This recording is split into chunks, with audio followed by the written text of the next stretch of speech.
আমার চ্যানেলে তোমাদের সকলকে স্বাগত। আজ আমরা ক্লাস 4-এর রায় মার্টিন প্রশ্নবিচিত্রা থেকে পরিবেশের দ্বিতীয় পর্যায়ক্রমিক মূল্যায়নের সপ্তম স্কুল সলভ করব।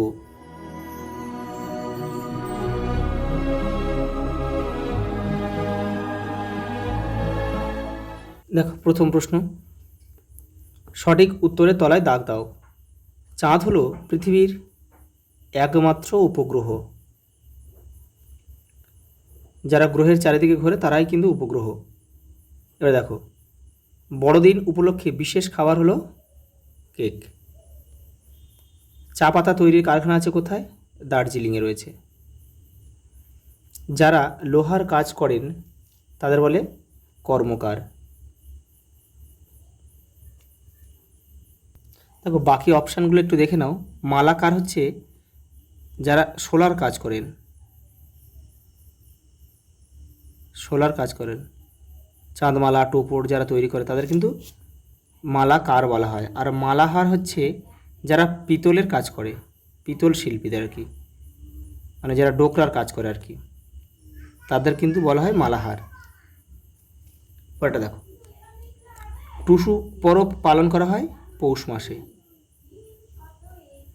বাড়িতে বসে জিনিস তৈরি করাকে বলে কুটির শিল্প। পরেরটা দেখো, বশিষ্ঠের স্ত্রীর নাম হচ্ছে, এখানে দেখো বন্ধনীর মধ্যে থেকে সঠিক শব্দ নিয়ে শূন্যস্থান পূরণ করো। তাই এখানে অরুন্ধতী হবে।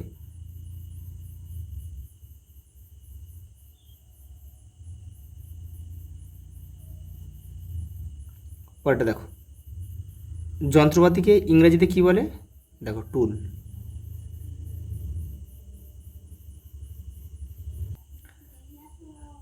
দূরবীন আবিষ্কার করেন কে?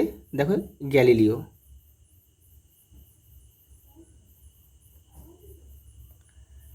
পরে দেখো, গম্ভীরা পালা হয় এই যে মালদা জেলায়।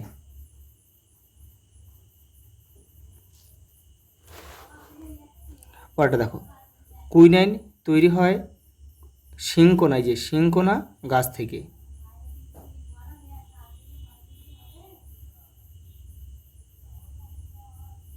সিংকোনা গাছ থেকে।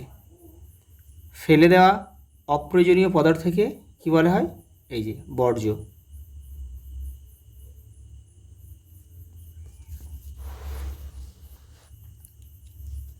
দেখো একটা ছক দিয়েছে, তোমরা এগুলো তীর চিহ্ন দিয়ে দেখিয়েছে, তোমরা কিন্তু তীর চিহ্ন দিয়ে মেলাবে না কিন্তু। দেখো এই যে মাটির পুতুল, দাগ নম্বর কী আছে? ক। এবারে উত্তরের পাশে লিখে দেবে, তাহলে কিন্তু তোমাদের ভুল হওয়ার সম্ভাবনা থাকবে না। দেখো তাহলে এখানে লিখে দেবে ক, কৃষ্ণনগর। ক লিখে দেবে। কয়লা খনি কোথায় রয়েছে? রানীগঞ্জে রয়েছে। এখানে আমরা লিখব খ। দেখো ইনস্যাট একটা কৃত্রিম উপগ্রহ, এই যে। তা দেখো পোড়া মাটির মন্দির বিষ্ণুপুরে দেখা যায়।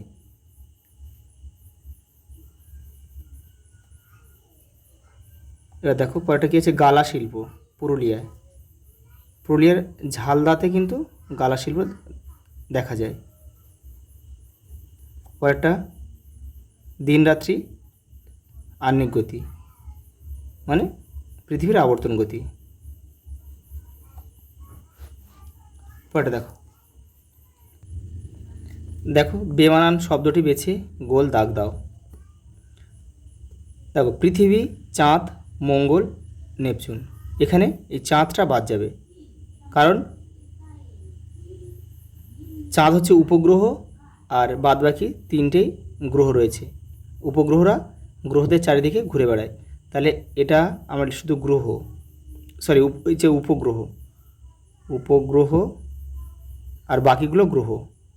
দেখো সেগুন, তুলসী, থানকুনি, সর্পগন্ধা, এখানে বাদ যাবে সেগুন, কারণ বাকিগুলো রয়েছে কি?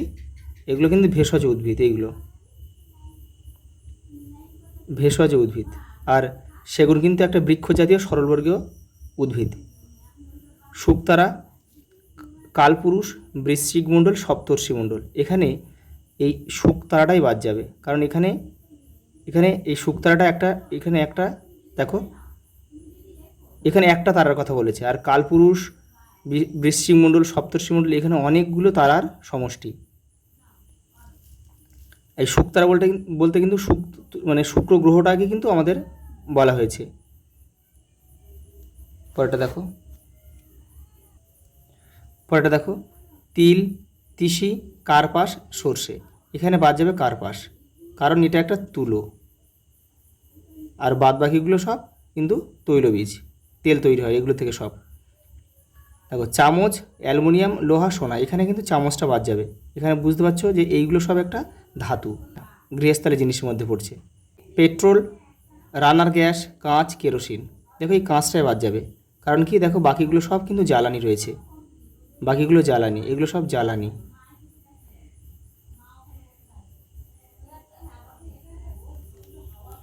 পরেরটা দেখো, দেখো সঠিক বাক্যটির পাশে সত্য এবং ভুল বাক্যের পাশে মিথ্যা।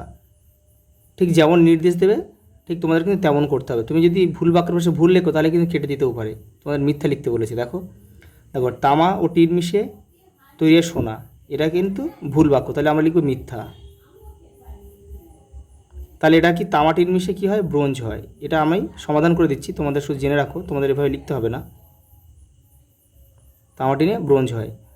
দেখো বাংলার এক মহান সাধক বাউল হলেন লালন ফকির, এটা কিন্তু সঠিক, তাহলে এটা আমরা লিখি সত্য। পরের প্রশ্ন দেখো, দুপুর 12টার সময় ছায়ার দৈর্ঘ্য সবচেয়ে ছোট হয়, সত্য। আর সবচেয়ে বড় হয় সকালে এবং সন্ধ্যের একটু আগে। যারা ডোকরার কাজ করেন তাদের বলা হয় কুম্ভকার, না তাদের কোথাও শ্যাকরা, এটা এটা এটা কিন্তু মিথ্যা হবে, অর্থাৎ এটা আমরা মিথ্যা লিখব। দেখো যারা ডোকরার কাজ করে তারা অনেক কোথাও হচ্ছে শ্যাকরা নামে পরিচিত, কোথায় ঢেপ্পো নামে পরিচিত, কোথাও মালা হার নামে পরিচিত, যারা ডোকরার কাজ করেন। পৌষ সংক্রান্তিতে শিবের গাজন হয়, এটা পৌষ সংক্রান্তি হবে না, এটা হচ্ছে চৈত্র সংক্রান্তি, এটা তাহলে মিথ্যা হবে কিন্তু। তাহলে এটা আমরা কী লিখব, এটা চৈত্র সংক্রান্তি হলে বাক্যটা সঠিক হতো, চৈত্র।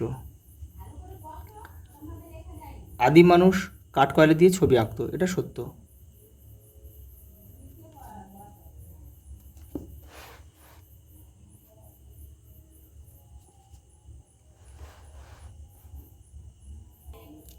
পরের প্রশ্ন দেখো, নদীর ধারে জনবসতি গড়ে ওঠার কারণগুলি কী কী। দেখো তোমাদের বইয়ের 77 নম্বর পেজে রয়েছে। দেখো এই দেখো, পানীয় জল হলো সবচেয়ে দরকারি, বাসস্থানের কাছাকাছি জল থাকলে সুবিধা, তাই অনেক আগে থেকেই মানুষ ঝর্ণা, নদী ও জলাশয়ের কাছাকাছি থাকতে শুরু করেছিল। দেখো এখানেও কিন্তু দেখো জল কী কী কাজে লাগে নদী, এখানে কিন্তু রয়েছে, তোমরা কিন্তু এখান থেকে এটা লিখতে পারো। দেখো নদীতে ভেলা ও নৌকার সাহায্যে এক জায়গা থেকে অন্য জায়গায় শস্য, কাঠ, পাথর ও আরও জিনিসপত্র বয়ে নিয়ে যেত। প্রধান দরকার কিন্তু উপরেরটা, তারপর এটাও তোমরা লিখবে। এইভাবে দেখো জলপথের যোগাযোগ ব্যবস্থার জন্য দেখো ব্যবসা বাণিজ্যে আস্তে আস্তে উন্নতি হয়েছিল। পরেরটা দেখো, ভেষজ উদ্ভিদ কাকে বলে। যেসব তোমরা লিখবে যেসব উদ্ভিদ বা যেসব গাছ মানুষের রোগ সারাতে কাজে লাগে তাদেরকে ভেষজ উদ্ভিদ বলে। যেমন দেখো তুলসী, দেখো নিম, তুলসী। পরেরটা দেখো, আগুন আবিষ্কারের ফলে মানুষের জীবনে কী পরিবর্তন এসেছিল। তোমাদের বইয়ের 79 নম্বর পেজ দেখো, এই তোমাদের বইয়ের 79 নম্বর পেজে এটা কেটে কেটে দেখো দেওয়া আছে, এভাবে করবে তোমরা। আগুন দেখো, আগুন জেলে ঠান্ডার হাত থেকে তারা বেঁচেছিল। এবার দেখো আগুনে খাবার ঝলসে নিত, এই যে এইটা তোমরা লিখবে। দেখো ঝলসে নিলে খাবার নরম হয়ে যেত, আগুনে ঝলসালে খাবারের জীবাণুও মরে যেত, আর সেগুলো হজম করাও সহজ হতো। এর ফলে মানুষের শরীরে নানা রকম বদল ঘটতে শুরু হলো, আর কাঁচা থেকে ঝলসানো পোড়া খাবার খেতেও ভালো। দেখো এখান থেকে তোমরা কিছু, যেহেতু এখানে তোমাদের 2 নম্বরে দিয়েছে, তখন এখান থেকে এই পর্যন্ত লিখলে হবে। যখন এটা একটু বড়, যখন 3 নম্বর আসবে 4 নম্বরে দেবে তখন কিন্তু এটাও জুড়ে দেবে। পরেরটা দেখো, সারি গান কাকে বলে। তোমাদের বইয়ের 113 নম্বর পেজে উত্তরটা রয়েছে। দেখো এই যে নৌকা চালানো, তারপর ছাদ পেটা, মাছ ধরা, এইসব কাজগুলোর সঙ্গে গান আছে, এগুলোকেই কী বলে, এগুলোকেই সারি গান বলে।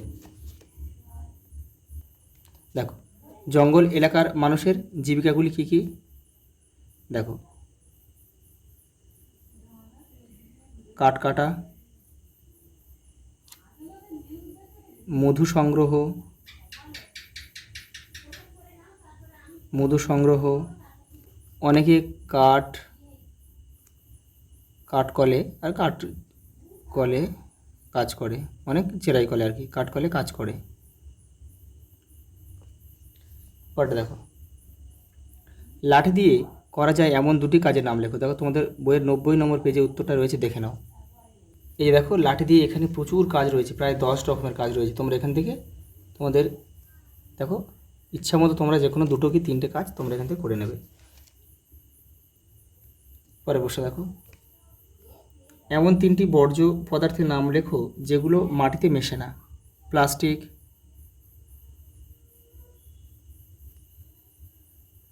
কাঁচের টুকরো, কাঁচ,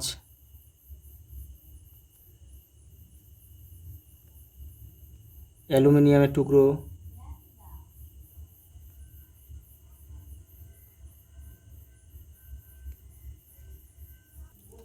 আজ এই পর্যন্ত, দেখা হবে পরের ভিডিওতে।